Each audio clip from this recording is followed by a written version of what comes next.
Siri, qu'est-ce que l'intelligence artificielle? Ok, voici ce que j'ai trouvé. Lis l'article. Voici le résultat de ma recherche sur le web pour les articles. Siri, es-tu intelligente? Un sage a dit un jour, qu'est-ce que je suis doué?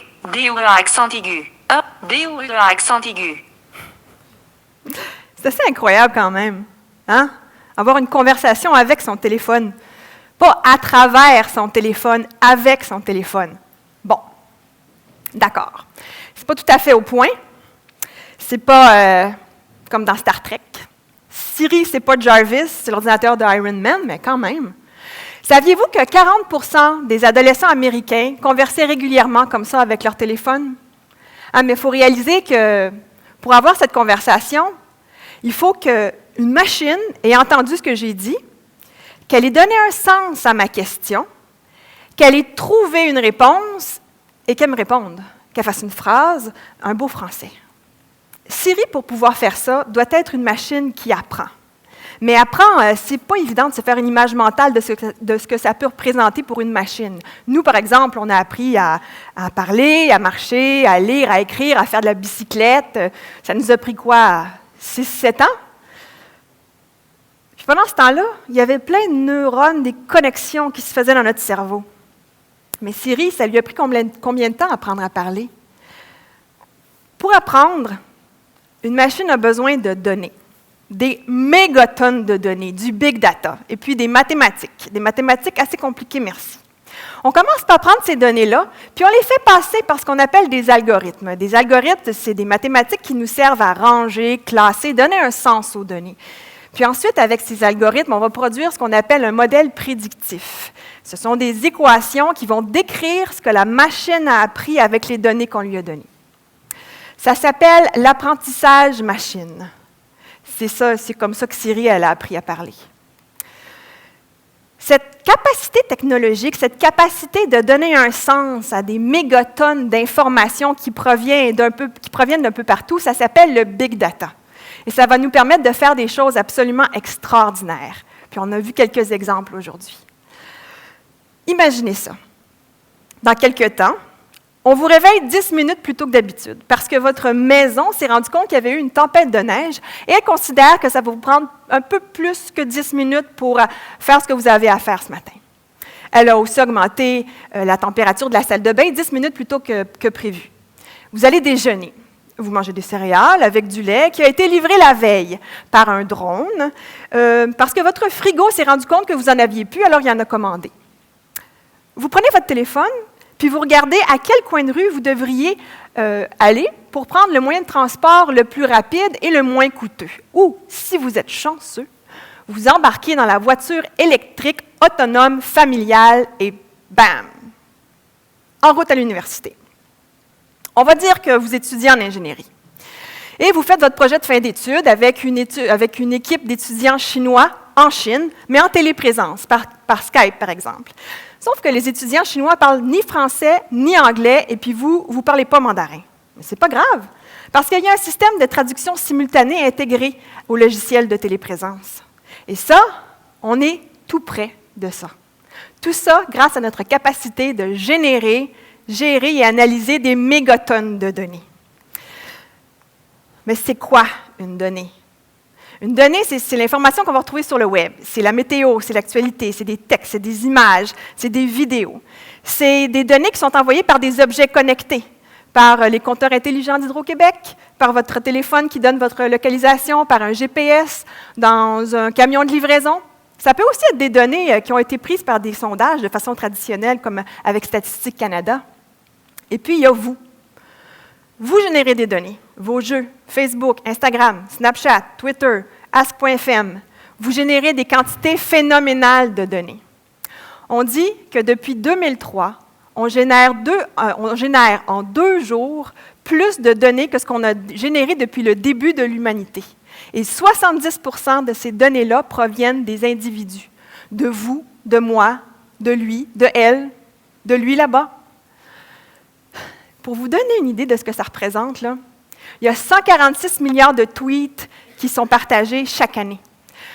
Sur Facebook, il y a 350 gigaoctets qui sont partagés chaque minute. Et il y a 4100 statuts qui sont partagés à la seconde. 4100 statuts. 4100 statuts.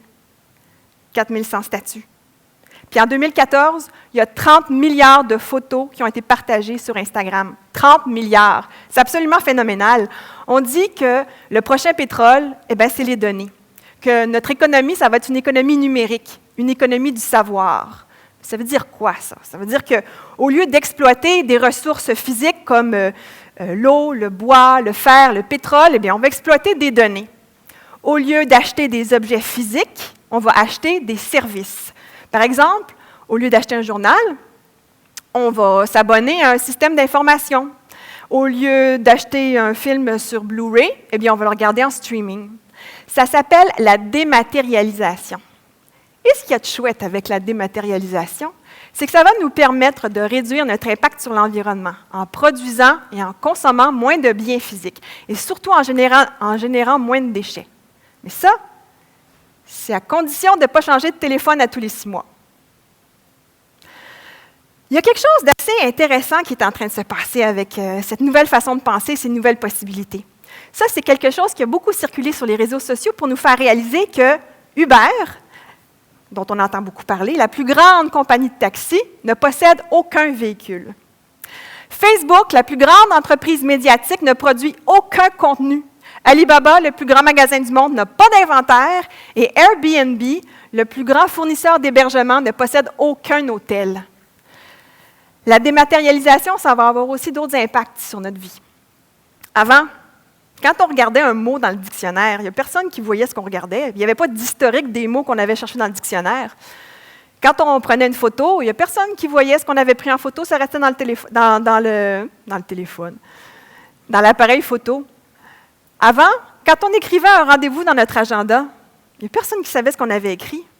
Maintenant, avec la dématérialisation, toute cette information-là est connectée. Tout est connecté à quelque chose. Il y a des entreprises comme Apple et Google qui font beaucoup de sous avec les traces qu'on laisse sur Internet, car tout laisse des traces. Ça, c'est un des principes du Web.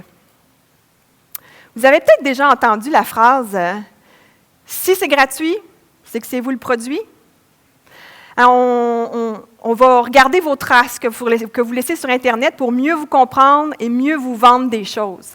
Par exemple, dans le monde du jeu vidéo, il y a ce qu'on appelle des game analysts qui vont capter tout ce que vous faites lorsque vous jouez en ligne pour comprendre votre comportement et être en mesure de vous offrir l'item que vous êtes le plus susceptible d'acheter dans le feu de l'action.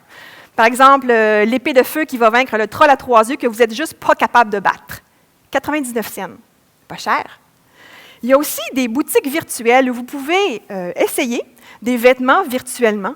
Et puis, si vous aimez ça, vous pouvez vous prendre en photo puis vous pouvez vous l'envoyer dans votre téléphone. Et ça y est, ils ont votre numéro de téléphone et l'historique de ce que vous avez essayé.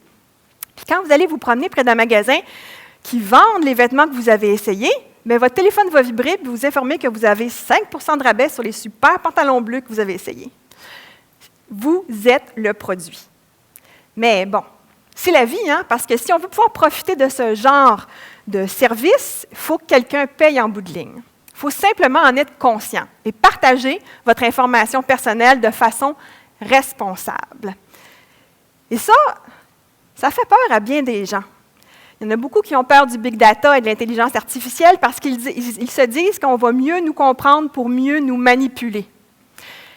La capacité d'exploiter ces mégatonnes de données est vraiment phénoménale. Ça peut rendre un monde meilleur, mais ça peut aussi nous rendre idiots, dépendants et vulnérables. Parce que, comme l'oncle Ben de Peter Parker, mieux connu sous le nom de Spider-Man, l'a si bien dit, avec un grand pouvoir viennent de grandes responsabilités. Alors, où allez-vous nous amener? Vers un monde meilleur ou vers un monde vulnérable et dépendant? Parce que l'avenir vous appartient. Dans cette nouvelle ère de la mégadonnée, du big data, ça va être important de développer son sens critique. Dans cet océan de données, mais ça va être important de faire mieux que les machines et développer et décuplez votre intelligence. Merci.